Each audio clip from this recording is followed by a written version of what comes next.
തെരഞ്ഞെടുപ്പ് പ്രചാരണത്തിന്റെ ഭാഗമായി സാമൂഹിക മാധ്യമങ്ങളിൽ പേരിനൊപ്പം ചേർത്ത മോദി കെ പരിവാർ ടാഗ് നീക്കം ചെയ്യണമെന്ന പ്രധാനമന്ത്രി നരേന്ദ്രമോദി.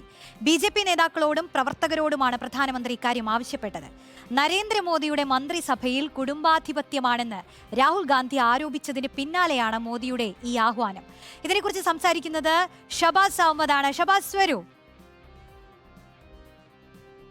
അതായത് ഞാൻ മനസ്സിലാക്കുന്നത് ഈ മോദി വലിയ രീതിയിൽ കോൺഗ്രസിനെതിരെയൊക്കെ വലിയ രീതിയിൽ വിമർശനം ഉന്നയിക്കുന്ന ഒരു വിഷയമാണിത്. ഇപ്പോൾ ഈ സത്യപ്രതിജ്ഞ കഴിഞ്ഞതിൽ 15 മന്ത്രിമാരെങ്കിലും ഈ സംസ്ഥാന ദേശീയ രാഷ്ട്രീയത്തിലെ പാരമ്പര്യം പിന്തുടർന്ന് എത്തിയവരാണെന്നാണ് ഞാൻ കരുതുന്നത്. അങ്ങനെയാണെങ്കിൽ ഇതുവരെ മോദി സർക്കാർ ഉന്നയിച്ച ആ ഒരു വിമർശനം ഇനി നിലനിൽക്കില്ല. അതെ, മോദിയുടെയും ബി.ജെ.പിയുടെ ഏറ്റവും വലിയ വിമർശനങ്ങളൊന്ന് രാജ്യഭരണം പോലെ അധികാരം കൈമാറി കുടുംബസ്വത്ത് പോലെ കൈമാറി വരുന്നു എന്നാണ്. രാഹുൽ ഗാന്ധിക്കും കോൺഗ്രസിനെതിരെ കാലങ്ങളായി ബി.ജെ.പി. ഉയർത്തുന്ന വലിയൊരു ആരോപണം അതാണ്. പക്ഷേ തിരിച്ചടി എന്നോണം ഇപ്പോൾ മോദിയുടെ കുടുംബം എന്നെല്ലാവരും ഫേസ്ബുക്കിലും അല്ലെങ്കിൽ ട്വിറ്ററിലും എല്ലാം ചേർക്കണമെന്ന് പറഞ്ഞ ആ ഭാഗം ഒഴിവാക്കണമെന്ന് മോദി തന്നെ പറഞ്ഞിരിക്കുക. ആ ഭാഗം മോദി കാ പരിവാർ അല്ലെങ്കിൽ മോദിയുടെ കുടുംബം എന്നത് പിൻവലിക്കണമെന്ന് മോദി തന്നെ പറയേണ്ട അവസ്ഥയിലേക്ക് എത്തിയിരിക്കുകയാണ്. ഇത് തെലങ്കാനയിൽ ലാലു പ്രസാദ് യാദവാണ്, തെലങ്കാനയിലാണ് മോദി ഇത് ആദ്യമായി മോദി കാ പരിവാർ എന്ന ഒരു ഹാഷ്ടാഗ് ക്യാമ്പയിൻ തുടങ്ങി വെക്കുന്നത്.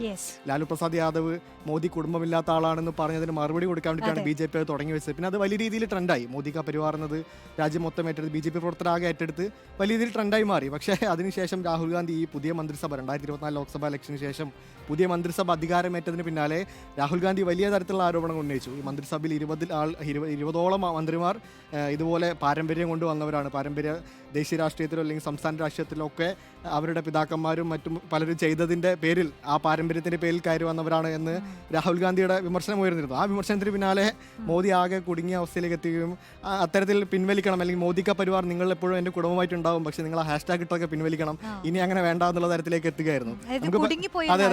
കുടുങ്ങിപ്പോയി. നമുക്ക് പരിശോധിച്ച് നോക്കുകയാണെങ്കിലും മോദി മന്ത്രിസഭയിൽ 2024 മന്ത്രിസഭയിൽ എച്ച്.ഡി. കുമാരസ്വാമി, ജ്യോതിരാദിത്യ സിന്ധ്യ അങ്ങനെ തുടങ്ങി ഒരുപാട് പേരെ നമുക്ക് സംസ്ഥാന ദേശീയ രാഷ്ട്രീയത്തിൽ അവരുടെ പൂർവികന്മാർ ചെയ്തതിൻ്റെ പാരമ്പര്യത്തിൽ വന്ന ആളുകളെ നമുക്ക് ഒരുപാട് പേരെ കാണാം.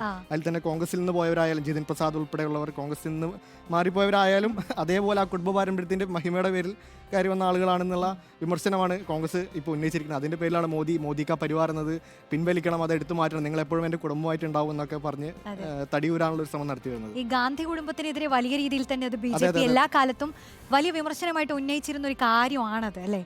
അപ്പോൾ ഇതിനിപ്പോൾ എങ്ങനെ ഇനി നേരിടാൻ പോകുന്നത്? ഇത് ഇത്തരത്തിൽ തന്നെയാണ്. ഇതോടുകൂടി ഇത് കൂടുതൽ ചർച്ചയായി കഴിഞ്ഞാൽ, ഇനി ഈ മന്ത്രിസഭ അധികാരമേറ്റെടുത്തോടെ ഇനി കൂടുതൽ ചർച്ചയായി കഴിഞ്ഞാൽ അത് തിരിച്ചടിയാകുന്നുള്ള ബി.ജെ.പി. സ്വയം മനസ്സിലാക്കിയതുപോലെയാണ് അത് പിൻവലിക്കണമെന്ന് പറഞ്ഞത്. അല്ലെങ്കിൽ ഈ കോൺഗ്രസ് ഇതേ ആരോപണം തിരിച്ച് ഉന്നയിച്ചു കഴിഞ്ഞാൽ ബി.ജെ.പിക്ക് പിന്നെ അത് തിരിച്ചു പറയാൻ ഇതില്ലാതാവും. അതുകൊണ്ട് തന്നെ അത് ഒരു ന്യൂട്രൽ തന്ത്രമായി മാറി അത് തിരിച്ചെടുക്കുക, അല്ലെങ്കിൽ ആ ചർച്ച നിർത്തുക. കുടുംബ പാരമ്പര്യത്തിലും കയറി വന്നു, അല്ലെങ്കിൽ രാജഭരണം പോലെ അധികാരം കുടുംബസ്വത്ത് പോലെ കൈമാറി വന്നു എന്നൊക്കെ പറയുന്ന ചർച്ച നിർത്തുക എന്നുള്ള ഉദ്ദേശത്തിൽ തന്നെയാണ് ആ മോദി കാ പരിവാർ എന്ന ടാഗ് നിർത്തുന്നത്. ചർച്ച നിർത്തി കഴിഞ്ഞാൽ പിന്നെ രണ്ടു കൂട്ടരും പ്രത്യാരോപണങ്ങൾ ഉന്നയിക്കാതെ ഇതവിടെ നിർത്തുമല്ലോ എന്നുള്ള ഒരു തരത്തിലേക്കാണ് കാര്യങ്ങൾ പോകുന്നത്. അതാണ് ഷഹബാസ് കൈമാറിയത്. അപ്പോൾ താങ്ക് യു ഷഹബാസ്. ഓക്കെ.